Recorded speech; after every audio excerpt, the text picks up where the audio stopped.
Mother Nature. The last thing that we dropped off was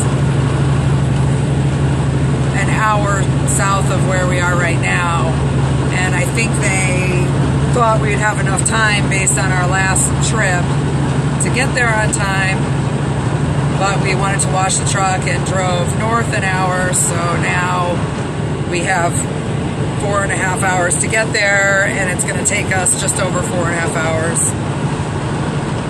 It's not the most ideal situation for driving, because I guess until we get there it's going to be a little strenuous, thinking we're kind of late. And the weather's not that great here in North Carolina. We're headed away from Raleigh now. We're going west, and then we're going to go south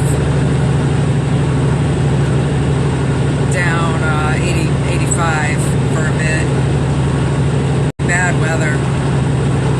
Just wet, cold, freezing, really cold. Guess we have to watch out for slick spots, huh? Why is this blowing like this? Did I not shut my door tight?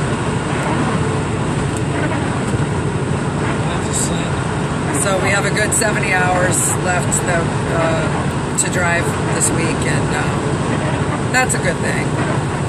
It's like they just took the date that we wanted to be home seriously and gave us the first thing that came along that was close to us. So here we go. It's still about morning time, almost noon time on the February 15th. I'm really dying here. I'm dying. Today was a crazy day. All having to do with trucking. If you truckers are watching, you're going to want to hear this rundown. So we're ready. We already did a reset, a 34-hour reset. We're totally ready to go. Ready for a work day. Give us what you got. I'm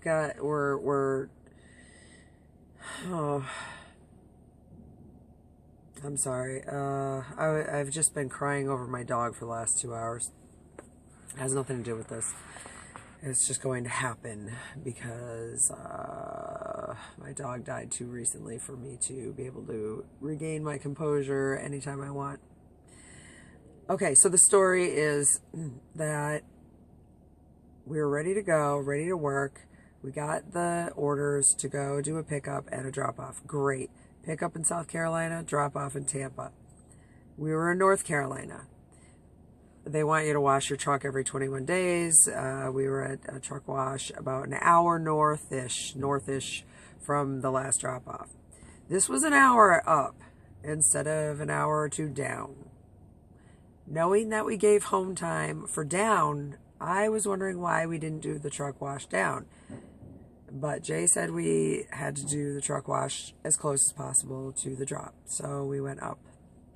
Now we're already an hour out of the way and an hour away from the pickup, which is in South Carolina, and we're way up there in North Carolina. So we get an hour. We get 4.5 hours at 12:10. We're going to be late. He Qualcomm's. We're going to be 15 minutes late. That seems to be okay for the time being. So we're going along. We set up 2 GPS systems, one on the Google and one on the Qualcomm. The Qualcomm, I don't know why, but it doesn't talk. It doesn't give you verbal directions. And my Google on my Samsung Galaxy phone, is it a Galaxy phone? Samsung mobile phone. It's a really good phone. Really good directions, really good Google. All the apps work great. It's just, it's a good phone, and I love using it for directions. So we're using that. We're using the Qualcomm. The route is set, and we're going. Now, we turn onto a road, and Jay all of a sudden says, this isn't for trucks. You know, this road isn't for trucks. We look around. It looks like a short road, just a residential road, no trouble, no bridges, nothing like that. It's paved. and it looks short. We could just get to the end, get out of there. We do that, we turn, we get out, and we're in a small town. And I said, are we back on track again? Did we get back there? What's going on? Because Google was saying to do this. And I think he started just listening to the Google, and I don't know if he was following his map. It was saying the same thing. His was hard to read. I'm used to reading mine, and I was like, okay, so are we still there? He goes, yeah, we've met up with the road that we should be on. And then we made a right-hand turn that we had to swing really wide, and I said, oh no, this is narrow. He's like, yeah, sometimes they get that way. So we weren't too suspicious that there weren't signs saying you're bad, get out of here, no trucks. I didn't see anything like that. Anyway, we got pulled over. He got a citation and a court date for this. So anyway, it's an unintentional thing that seems big, that seems scary, that is very upsetting. You don't want to do anything wrong. You don't want to,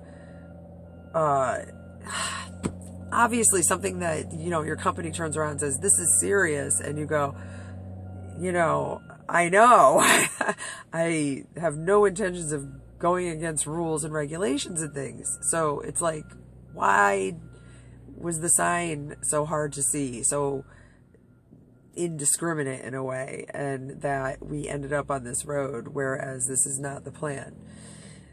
And anyway, he's going to have to deal with that. That's his job. I really want to just be here to describe what things are like for me riding. So, I know that he's going to follow through. And other than that, we had to keep going. And this is where I come in, where I'm like, this is part of my life. Where am I going?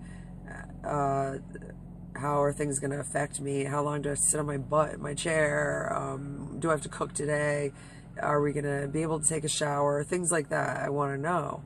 And that's where I'm involved in the day. And the day goes on, and we start to realize because of this citation, this whole thing, we're going to be late. You know how they keep you waiting at those traffic stops. So we're late. He Qualcomm that. Then the day before we had off, we had rented movies. We have no money in the bank. There's really not a lot of paycheck stuff coming in right now. Maybe sometime in the future, but not now. So there's no money in the bank. The movies need to get back, and we're going to be overdrafted and charged for bringing the movies late. So we don't want that to happen. It's like a $32 charge. We swing off, go to Walmart, drop off. That ends up being okay. It's very quick. We get back on, get over here. We realize how late. Why did they set us up with this thing that they said it would take 4.5 hours? First of all, we lost some time with the citation. We lost some time with this break that we had to take so we could call the company and tell them what happened and ask, how do we, deal with this? Or he did. How do I don't even know. It's we, it's I. Sometimes I lose track. I'm trying to distance myself from all of this because I have my own problems. No, because I don't want to get in the way. And I don't want to give advice and then have it be the wrong thing or whatever, He's smart, he's good at what he does, and it's what he does. And he trusts me a lot, and he listens to me. So if I tell him, we definitely have to do this, and he listens to me and I'm wrong, I don't really know what he knows about the job. So he's going to deal with that. And we Qualcomm'd again. And we're going to be a little late again. We get here, and the other drivers from the same company are here, and they all had to wait 4 hours to get their load. They're out of time. They're out of DOT time. They're sleeping in the lot. Even Jay is saying we should probably just sleep in the lot, even though we have 2 hours drive time after this. We got 4 hours now, but when they're done loading him and he's done tarping a load that shouldn't probably be tarped, it doesn't matter if it's tarped, but I guess he has to tarp everything. We'll have 2 hours to drive, but he doesn't want to use those 2 hours to drive because he wants to use them tomorrow for some reason. I don't really even know the logic behind that, but he does. He's saying it's best if we stay here and just do all the hours tomorrow driving. I'm thinking once he's done here, we drive till 1 in the morning, find some place to stop, and then wake up and drive the rest. That's my idea. He thinks something different. I got to talk to him a little bit more about that. And then we have to go to Tampa. We'll be in Tampa with this load. They wanted us there at 8 a.m.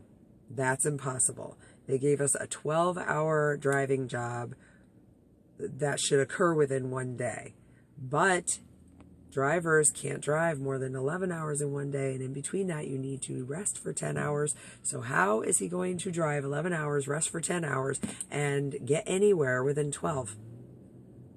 It's just impossible. It was kind of a weird dispatch that didn't really work out from the very beginning. It was incomprehensible how it could be done. So 8 in the morning's out. Even noon, 11 is out. If we stay here overnight, he's thinking we can make it there by 2:30. I doubt it. Not the way days go, not the way driving goes. It's just, I think we would be there lucky if we're there by 6 p.m. tomorrow night if we drive till 1 in the morning tonight and pick it up again tomorrow. We'll see how it goes, but not a good day. Plus, very sad about my doggy today. And I thought it would help by cooking up some burgers in the truck here, and cheeseburgers on bagels. It was good. Turkey burgers. Thought that would help. I don't know. Sometimes I just miss Emmy, and I can't think of anything but Emmy. And I don't want to go too crazy, but Jay did give me a little puppy dog for Valentine's Day, and I set the puppy dog up at the foot of the bed with one of Emmy's toys, and I feel like I'm going insane. But actually doing that makes me feel better. Although I miss her. I just miss her so much. And then once we get to Florida, I'm going to have to leave him for probably 3 weeks. You got to give 7 days notice. You have to work 7 days. Then you have to give 7 days notice to go home. So after we go home, he's going to have to work 7 days, then give 7 days notice, then work another 7 days before I can even see him again in Massachusetts if I take the car up to Massachusetts. Then if they send him really far west, he'll have to give him 14 days notice, and I won't see him for nearly a month. So the idea of now taking the car and driving to Massachusetts and leaving him in the truck means saying goodbye to him for maybe up to a month. And that's pretty sad too. That's happening in a couple of days. It's not the best of times. It is a streak of bad luck. As my friend told me, it seems like you're going through a streak of bad luck. Well, he didn't even hear this story.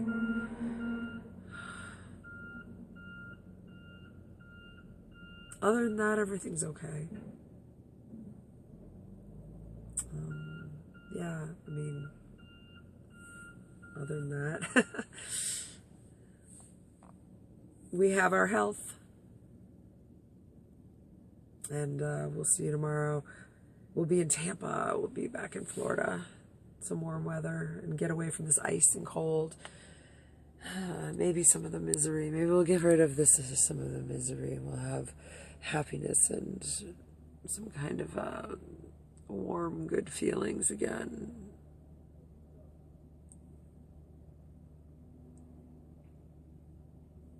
I really want to feel good again.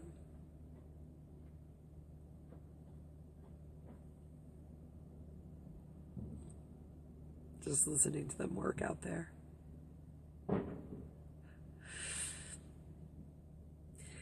So, yeah, what am I doing right now? I'm editing yesterday's video, the video the day before, and editing and probably watching some videos on YouTube because I don't have any DVDs to watch.